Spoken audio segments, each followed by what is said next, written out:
Hi everyone. I hope you're all doing well. I just wanted to share some more things with you in regard to what I did 20 years ago, creating this nonprofit, right, which is MindUP. And MindUP is a program that we created for children, and mostly because I was concerned about their well-being and their ability to manage their emotions.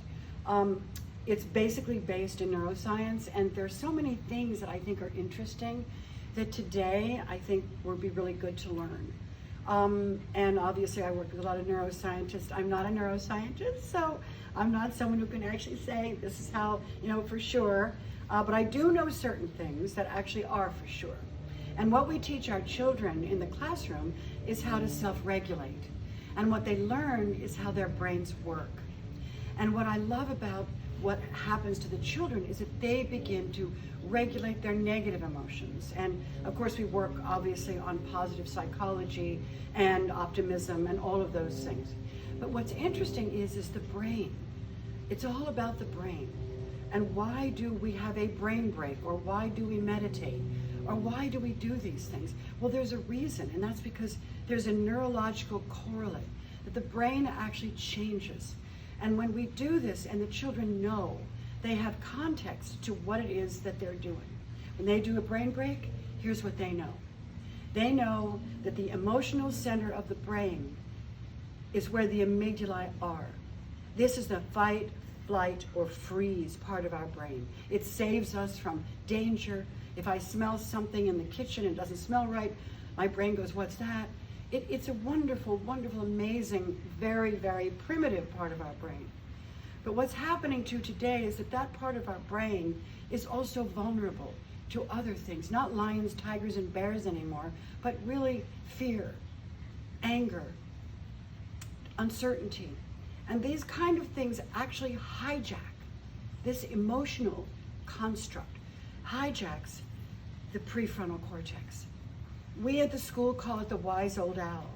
And what that can do is it actually can make decisions, analyze better, and actually access some levels of happiness, which kind of lives in the left lobe of the brain.